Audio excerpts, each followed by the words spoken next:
Imagine marching dozens of kilometers under a scorching sun, carrying nearly 30 kilos of weapons, a shield, and armor. And when night finally falls, there's no rest. It's time to dig, set up camp, and stay alert in case of combat. That was the daily routine of a Roman legionary. But no army can advance without energy, and long before drawing a sword, what arrived first was food. Eating wasn't just about replenishing strength. It was a key part of military discipline, a tool for survival and strategy. Today, we're going to delve into what truly sustained one of the most powerful armies in history. It's food. At the center of the Roman military diet was an indispensable ingredient, wheat, known as frumentum. This grain was the absolute foundation of their rations and could make up to 75% of the total weight of provisions. Each soldier received his portion of grain in its raw state, and using portable mills, he had to grind it and turn it into food. The most common forms were a thick porridge, flatbreads cooked on hot stones, or a type of hard, long-lasting biscuit called bucellatum. The latter was made only with water, salt, and flour, baked twice until it became so hard that many soldiers had to soak it in wine, or water just to bite into it. But its durability had a huge advantage. It could be preserved for weeks, ideal for long campaigns without access to new supplies. Barley, on the other hand, had a completely different status. Although technically edible, it was not part of the regular diet of a legionary. It was animal feed. In fact, when a soldier was punished for misconduct or poor performance, his wheat ration was replaced with barley. This act, known as frumentatum, was not just a dietary penalty, but a form of public humiliation.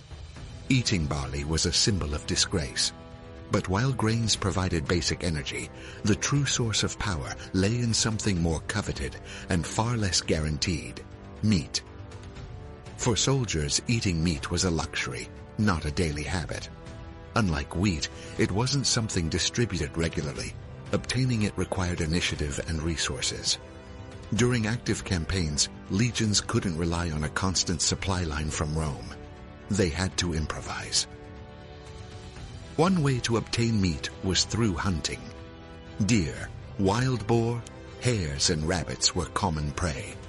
But beyond providing food, hunting was a military exercise in itself. It required focus, endurance, and teamwork, essential qualities in battle. Failing a hunt wasn't just frustrating, it could mean going hungry. In addition to hunting, another vital source of meat was the livestock found in conquered regions. When a legion took a village or city, they didn't hesitate to seize oxen, goats, sheep, and especially pigs. Pigs were the favorite among Roman troops for several reasons. They were easy to raise, abundant, and almost entirely usable. Their meat could be preserved through salting, smoking, or turned into sausages, bacon, and hams. Even the fat was reused for cooking other foods. Nothing was wasted. But meat was not just a source of food. It carried strong symbolic and spiritual meaning. Before major battles, it was common to perform religious rituals such as the suavitoria, which involved the sacrifice of 3 animals: a pig, a sheep, and a bull. It was an act of purification, a plea to the gods for victory. After the sacrifice, the meat was shared among the soldiers, reinforcing a sense of community before facing death. However, the diet was not sustained by meat and grain alone. To maintain health and endurance during campaigns, the legions relied on another group of humbler but essential foods: legumes. In an army that was constantly on the move, simplicity was an advantage, and legumes offered exactly that. Lentils, peas, and beans were staple ingredients, especially among lower-ranking soldiers. They provided plant-based proteins, preserved well, and were easy to cook, whether in soups or stews combined with wheat. Their versatility made them an indispensable ally. Alongside them, vegetables also had their place. Although they don't frequently appear in ancient accounts, their nutritional and logistical value was evident. Excavations of military camps have uncovered remains of vegetables such as leek, cabbage, onion, turnip, and garlic. All hardy, easy to transport, and capable of being cultivated even near the camp. They provided vitamins, fiber, and helped prevent digestive disorders, a real threat during long campaigns. Fruits, on the other hand, were harder to come by and were not part of the soldiers' everyday diet. They were more of an occasional luxury. When available, they tended to be dried fruits like figs, dates, or raisins, which could come from merchants or be gathered during marches through fertile territories. These sweet and energetic fruits provided a quick calorie boost and a welcome variation in flavor. Although scarce, they could have a huge impact on troop morale. The historian Polybius recounts a telling episode. During a food crisis, King Philip V managed to distribute dried figs among his soldiers. It wasn't a grand feast, but that small gesture was enough to restore strength and hope to his men. Variety in the diet, even if modest, was crucial to maintaining morale. One of the most valuable and often overlooked foods was cheese. Light, durable, and highly nutritious, cheese was ideal for military life. It required no fire, pots, or complicated preparation. It could be eaten at any time, during marches, short breaks, or even on guard duty. Made from cow, goat, or sheep milk, cheese provided protein and calcium, but its greatest advantage was its durability.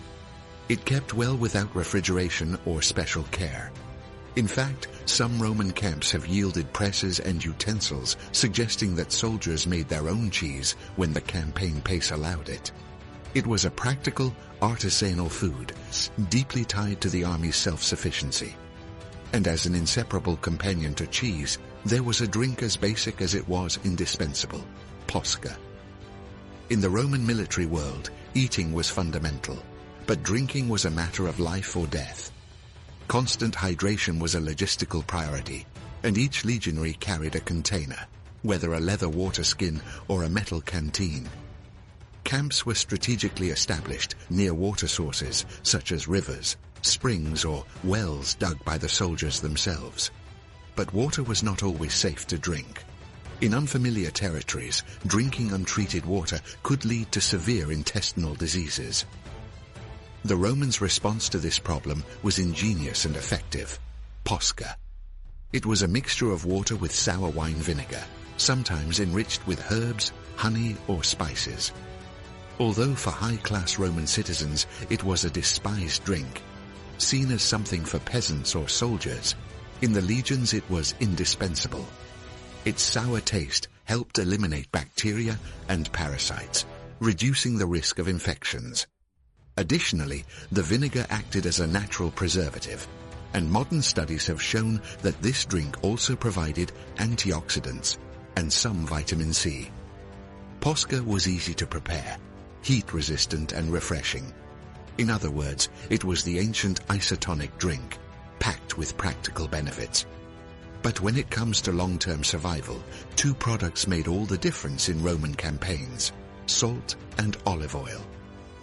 Salt was much more than a simple seasoning in a Roman soldier's life. It was a strategic resource. Its ability to preserve food, especially meat and fish, made it a cornerstone of military logistics. Without salt, provisions wouldn't last, and without provisions, no legion could advance. Its importance was such that some historians argue the word salary comes from salarium, an additional payment given to soldiers to buy this valuable mineral. Salt was literally power in the form of white crystals. Olive oil, for its part, was the Roman army's wild card. It was used for cooking, seasoning, preserving food, and even as a balm to treat wounds, protect skin from the cold, or simply for personal hygiene.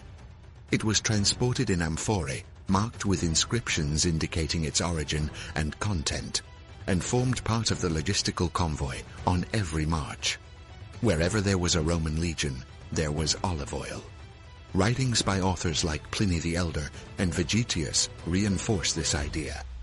Oil was not a luxury, but a vital element of the food arsenal. Now, all this food machinery didn't function on its own.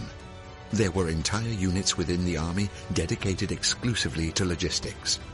Groups of soldiers who didn't wield swords, but ensured that every man had water, enough rations, and minimum conditions to endure.